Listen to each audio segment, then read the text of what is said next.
Okay, let's unpack this. We are tackling one of the most, it's fair to say, one of the most volatile questions in the world today, and we're going straight to the sources you've brought us. We are. We're diving into this fundamental tension.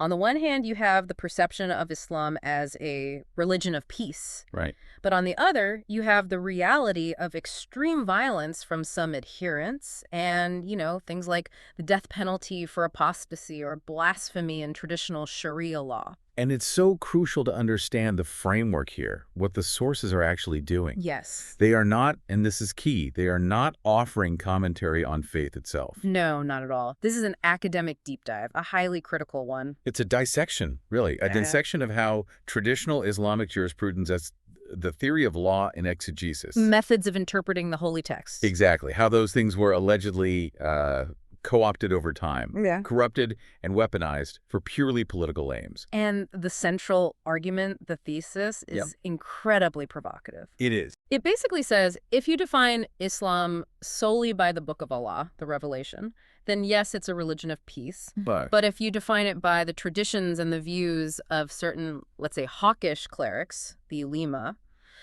then it was reinvented. Reinvented as a religion of war.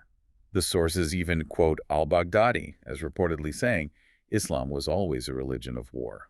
So how does that transformation happen? According to these sources, it hinges on two, let's call them foundational theological errors. Yes, think of them as the intellectual keystones that allowed the whole structure to be rebuilt.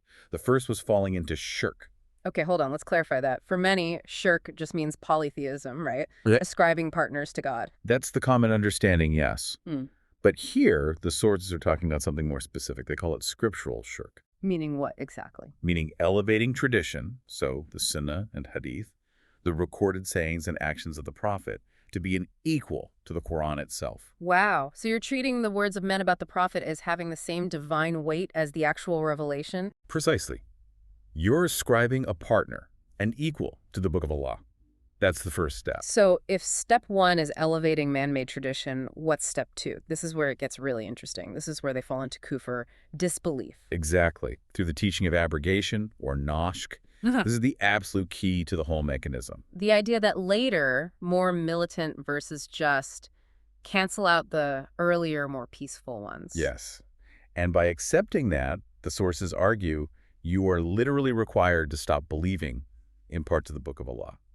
And that is a theological lapse into kufr. So the whole project of political Islam, as framed here, is built on these twin errors, shirk elevating tradition and kufr rejecting parts of revelation. And that set the stage for the first phase of this weaponization, the marginalization of reason. Which is ironic because the sources say the prophet himself initially prohibited the recording of the sunnah or hadith. He did.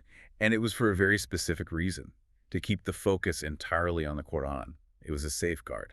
A safeguard that was eventually overruled for political reasons. Completely. Later caliphs, like Umar ibn Abdulaziz, commissioned massive systematic compilations of these traditions. Why? What was the political need?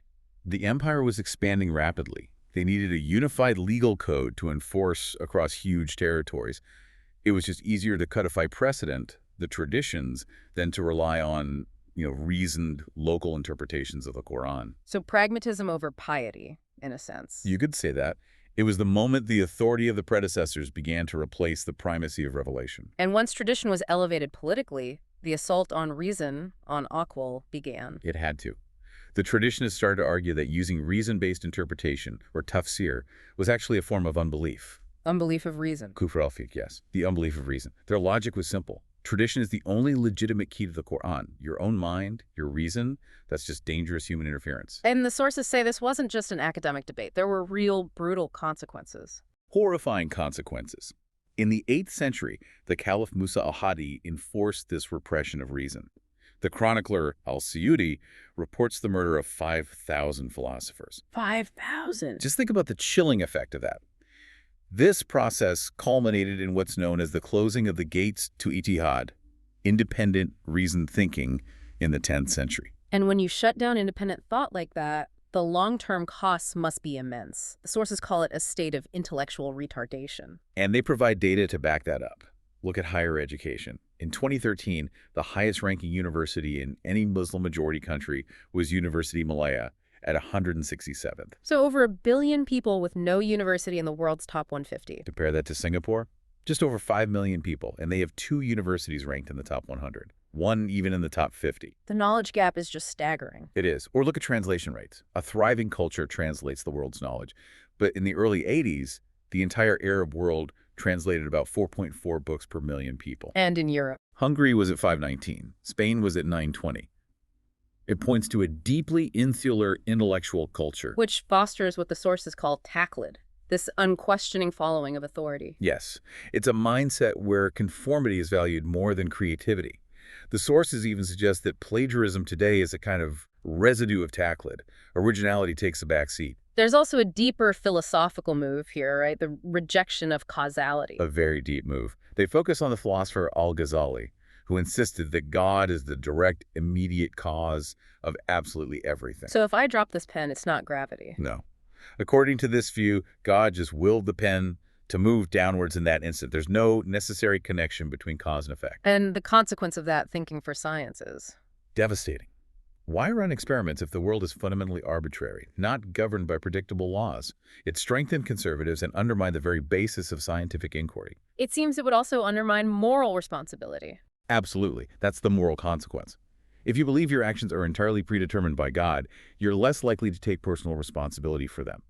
So this intellectual vacuum, this repression of reason, is what allows tradition to fully take over. It creates the space. The sources lay out 6 distinct phases in this weaponization of exegesis. We've touched on the first 2. Recording the traditions and the assault on rationality. What's phase 3? Phase 3 is critical. It's the explicit naming of tradition as a second revelation. Al-Wayan, the 2 revelations.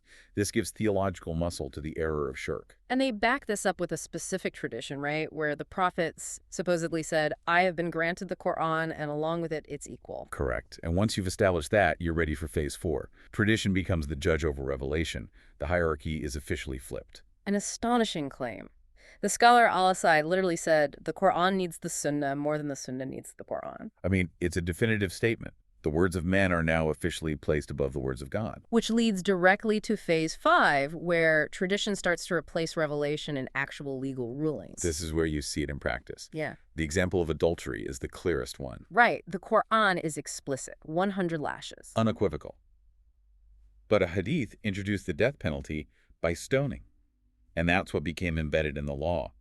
The explicit text of Revelation was just set aside. So if tradition conflicted with revelation, tradition won. Tradition won, which sets up the final phase, number 6.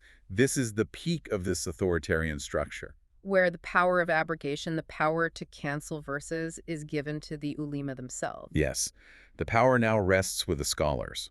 The sources quote a Hanafite scholar, Abu al-Hasan al-Karki, who said, and this is truly remarkable. What do you say? He said, every verse of the Quran that conflicts with the teachings of our imam should be thought of either as having been abrogated or as being of lesser weight than the imam's teachings. That's profound. The ruling of a scholar now stands above everything, above tradition and above revelation itself. The imams become the legislators, not just the interpreters. And this provided the perfect theological tool for the doctrine of aggressive war. Because now they could claim that the ayah is safe, the verse of the sword, abrogated everything that got in their way. They claimed it canceled up to 120 verses that call for peace, for reconciliation. Which is the very definition of kufr we talked about at the beginning, requiring Muslims to cease believing in huge chunks of their own holy book. And they did this even though the Quran itself states, in 3 different places, there is no alteration in the words of Allah. The doctrine of abrogation directly contradicts the scripture it claims to interpret. But it was necessary to justify jihad al-talab. Aggressive jihad, which is completely distinct from defensive jihad, which the Quran permits, but only with strict limits, like God does not love aggressors. But these hawkish ulema, they established a new doctrine. They did, that the Dar al-Islam, the abode of peace, had an obligation to wage unprovoked war annually against the Dar al-Harb, the abode of war. For what purpose? To expand the empire. It was declared, in some schools, the 6th pillar of Islam. Pure empire building, a kind of manifest destiny. Exactly. Neighboring states were given an ultimatum: convert, pay tribute, or face war. which completely flouts the Quranic teaching of no compulsion in religion. And this wasn't just about foreign policy. It had domestic uses. Oh, absolutely. The death penalty for apostasy, which comes from Hadith, not the Quran, became a powerful political tool. How so? You could just label any political opponent an apostate. It treated dissent as high treason, a sword of Damocles hanging over anyone who challenged the rulers. And the sources say this ideology isn't just ancient history. No, they cite modern examples. Textbooks from Al-Azhar allegedly promoting fighting non-believers even if they haven't attacked. Clerics endorsing the killing of Muslims who miss Friday prayer. So these are the modern echoes of that ancient politicized jurisprudence. And historically, the consequences of this aggressive ideology were catastrophic for those who used it. Like the Abbasids. The perfect example. Following a tradition that the blood of the kafir is halal for the believer, they slaughtered Mongol traders, that one act of aggression. Provoked the Mongol invasion that completely destroyed their empire. A powerful lesson. The Umayyad, Abbasid, and Turkish dynasties all eventually fell. So let's tie this all together. What does this all mean? It means that the historical repression of reason created a vulnerability. It allowed tradition to be elevated over revelation. And that move was then formalized through the doctrine of abrogation. Which created the legal foundation for aggressive political ideologies. For Islamism, that the sources argue are a complete departure from the Quran's original message. Which is why there's a call for renewal from modern scholars. An urgent one. People like Muhammad Abdu or Taj Abir Alwani, they argue for a complete reversal of these errors. A return to reason. A return to reason, putting tradition back under the authority of revelation and, crucially, getting rid of the doctrine of abrogation entirely. To purge the heritage of what they call unwarranted accretions. And to reject the whole political construct of the world being divided into a house of peace and a house of war Dar al-Islam versus Dar al-Harb. Because that construct just fuels conflict. It perfectly mirrors the clash of civilizations thesis. It creates the very tension it claims to describe. But so the final thought then. The sources here argue that the rise of political Islam required falling into both shirk and kufr. If this highly critical analysis is accurate, what is the ultimate price, historically, spiritually, of prioritizing the words of men over the words of revelation?